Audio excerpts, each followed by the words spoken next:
muchas novedades en el Congreso de la República que tiene que ver con el panorama electoral cuando falta pues tan poco tiempo para las próximas elecciones en el 2026. Por eso se encuentra en nuestros estudios Enzo Helguera, experto en temas electorales, a quien por supuesto le damos la bienvenida. Gracias por estar con nosotros, Enzo. Muy buenas noches.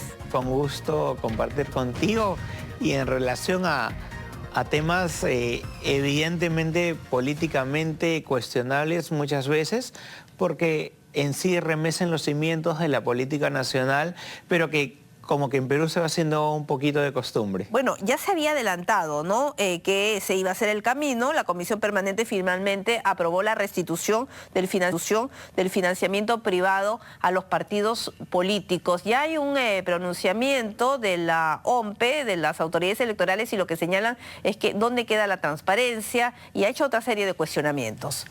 ¿Qué tan importante es lo que se ha aprobado? Lo cierto es que al margen de lo que digan las regulaciones electorales, OMPE y Jurado Nacional de Elecciones y los partidos políticos, siempre hay una burla para el financiamiento de las campañas electorales. Porque más allá de la norma aprobada. Más allá de la norma anterior o actual aprobada. Siempre los partidos políticos saben cómo evadir y no informar. Sacarle la vuelta. Exactamente, sacarle la vuelta. Las instituciones electorales van a estar detrás de los candidatos para ver cuánto han gastado en un meeting, en montar determinada campaña, etcétera. Pero hay muchas cosas que las instituciones electorales no lo ven. ¿Ok? Y este tipo de situaciones es aquellas que van, por ejemplo, investigaciones de mercado, pago a capacitaciones, que son las que los partidos políticos suelen hacer y que han sido cuestionados y que al final han pasado por agua tibia, ¿no? Porque ¿qué partido político ha sido cuestionado por las cosas que ha hecho, no?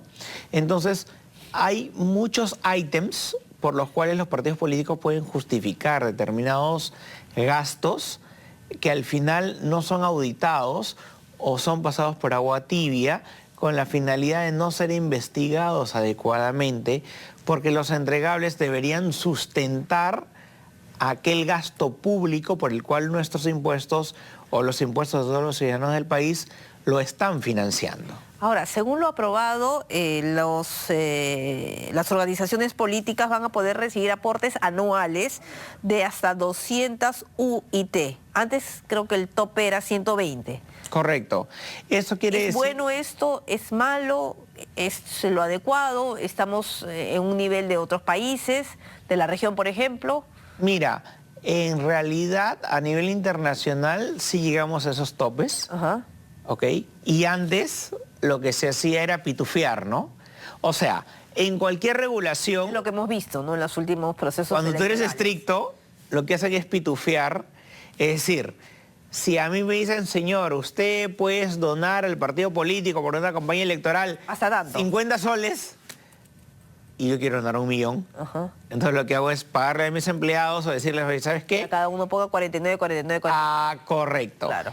Hacemos la bolsa en conjunto y cumplimos, y cada uno aportó 50 soles. Lo que corresponde al fraccionamiento, es el pitufeo, es el fraccionamiento del dinero bruto, del millón, de los 5 millones, de los 10, para evadir el control. ¿Correcto? Eso siempre va a ocurrir y es lamentable porque, te comento, esta evasión es una costumbre, es un criollismo peruano además, ¿no? Entonces, ¿cómo evatimos? ¿Cómo hacemos un corte para este tipo de situaciones, para este tipo de criolladas? Evidentemente es con legislaturas más estrictas. Pero a nuestro actual Parlamento no le conviene, porque está representado con los partidos políticos que quieren promover un dinero mucho más directo, menos fraccionado, que no pueda ser acusado de delito, ¿no? El que uno agarra y hace un aporte simulado, ¿no? Y eso esa es la verdad, ¿no? O sea, no... Nuevamente legislando bajo sus intereses.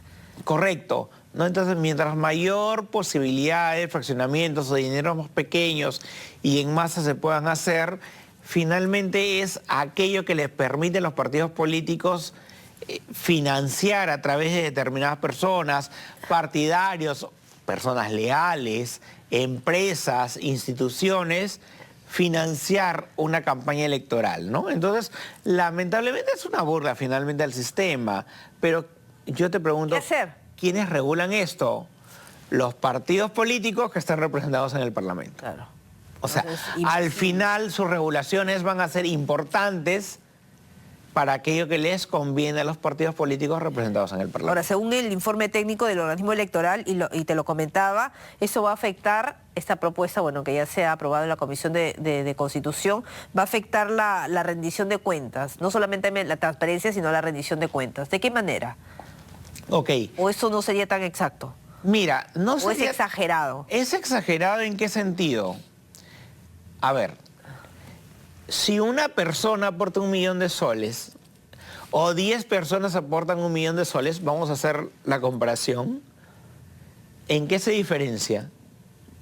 Se diferencia que en una auditoría una persona podría decir, oye, usted señor, usted ha aportado 1 millón de soles a este partido, susténteme cuáles son sus ingresos para pagar 1 millón de soles.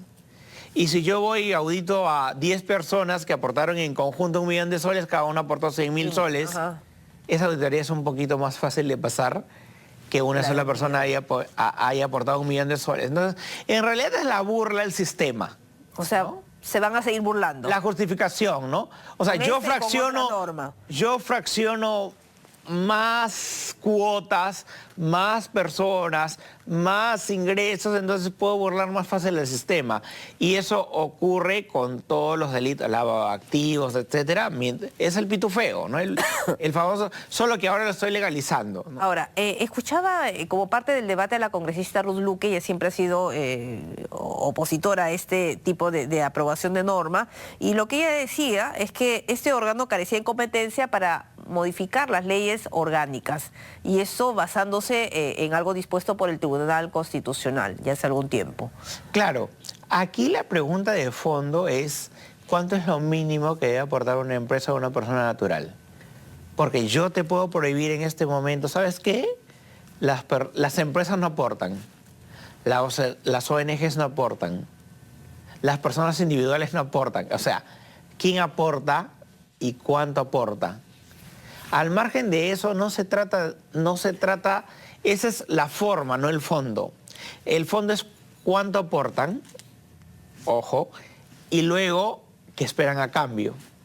Si la empresa A aporta 1.100.000 o 1 sol, luego puede beneficiarse o no del Estado, o es un aporte solidario, no sé, porque creen en la democracia, en la propuesta política, etcétera, ¿no? Por lo que vemos es que se quiere beneficiar, ¿no? No suele ocurrir eso. Entonces, por eso es que la normativa debe establecer los límites y los parámetros, ¿correcto? O sea, ¿qué pasa si una empresa, Microsoft, quiere apoyar a un partido político en Perú? Hacemos la pregunta cuestionable, ¿no? Ajá. No sé, lo puede apoyar con 1 millón de soles, el partido político gana. ¿Puede ser proveedor del Estado o no? Esas reglas tienen que ser claras, tienen que ser Como la hacen regla en del otros juego. países, ¿no? Así es. O sea, hay transparencia. Correcto.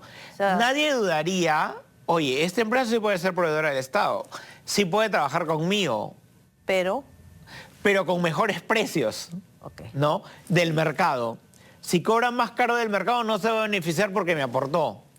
¿Me entiendes? Con reglas claras, Que no hay. que no hay, Y con que lo se que se suele ha aprobado, evitar, que se suele evadir. Claro, lo que se ha aprobado no hay reglas claras No, tampoco. es solo un tema parcial, es para aportar. Ajá. No te cuestiona que, oye, si este candidato, alcalde, gobernador, presidente se beneficia, gana las elecciones, ¿tú te vas a beneficiar siendo proveedor?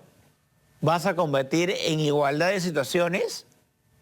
¿Qué pasa si ese proveedor que invirtió en un candidato ofrece mejor precio? Entonces está bien, porque da un buen servicio y ofrece un mejor precio. En beneficio del Estado. Correcto, me parece ejemplar.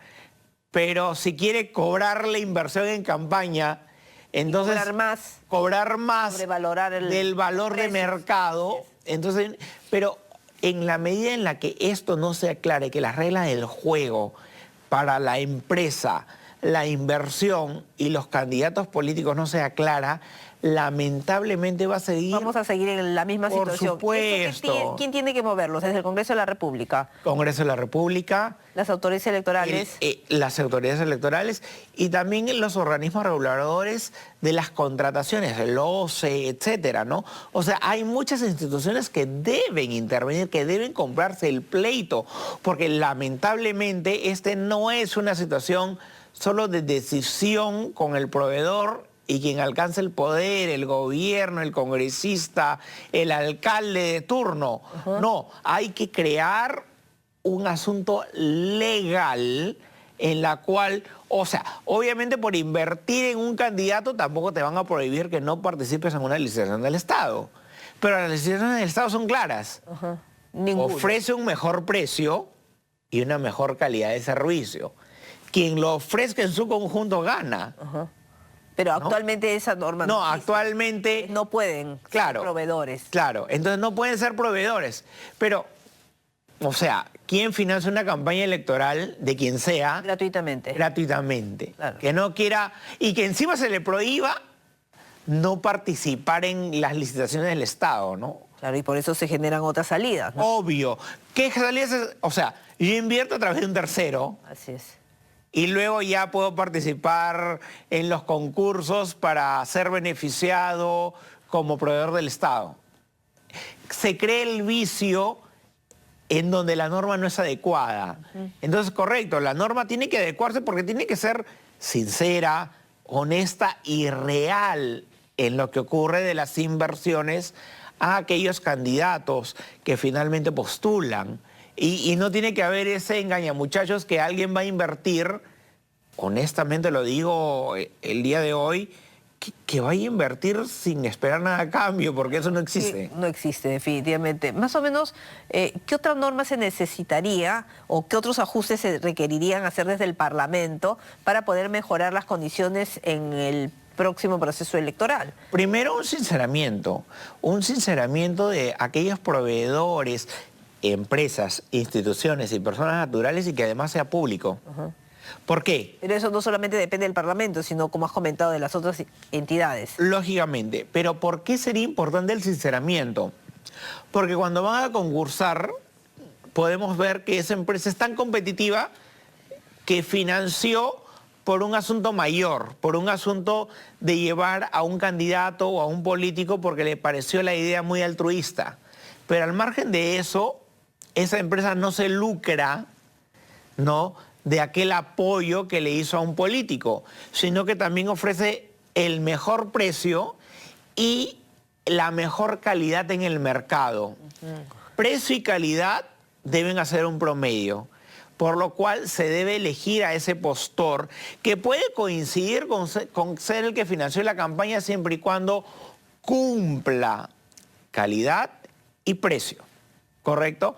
Porque no puede ser que alguien te ofrezca un precio más bajo con una calidad mucho más baja que al final, evidentemente, la obra, el servicio, el bien o lo que sea, a cambio de esta negociación termine perjudicando al beneficiario de la ciudadanía, de la población, al ciudadano, ¿no? Ahora, otro tema que se ha visto ha sido, y nos lo comentaba, era el tema de la reelección de los alcaldes, que era un tema que ya había quedado en stand-by, pero han presentado una nueva iniciativa. ¿Cuál va a ser la ruta que va a seguir?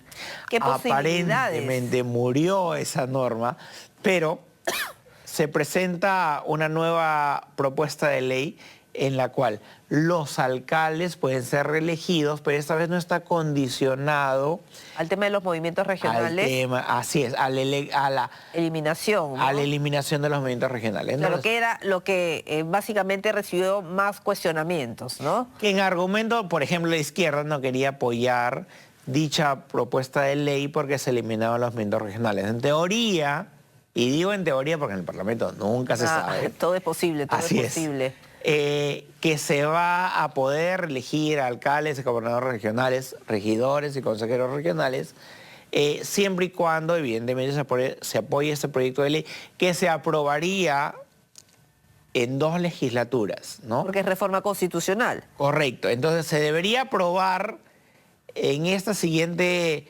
legislación que se inicia y la segunda hasta antes de octubre, ¿no? Porque hasta determinada fecha de octubre ya estamos hablando de un año antes de la reelección para gobernadores regionales, alcaldes provinciales, consejeros de regidores, de acuerdo a la circunscripción. Entonces, existe esta presión, movida, etcétera, y hay dos teorías, ¿no? La primera teoría es que van a apoyar todos los partidos políticos que no habían querido apoyar porque supuestamente se metía el tema de los movimientos regionales en esta norma. Y hay otra teoría en que no se va a apoyar la reelección porque el asunto de los movimientos regionales era una excusa, ¿no? Entonces hay que esperar y ver qué pasa con esta iniciativa que se ha presentado. Correcto, hay que esperar. Del Parlamento se puede esperar mucho o poco. Y el debate va a ser largo al tratar de la reforma constitucional. Sí, en teoría, si guardamos la lógica del debate que ha existido previamente a esta legislatura, la izquierda debería apoyar porque considera que aquellos políticos que han hecho una eficiente labor podrían tener el derecho de ser reelegidos, ¿correcto? Entonces, habría que esperar qué es aquello que finalmente terminan definiendo. Bueno, ¿no? Enzo, gracias por haber estado con nosotros y comentar sobre estos temas. Muchísimas gracias. Como siempre, un gusto. Nos vamos a una pausa comercial, volvemos con más.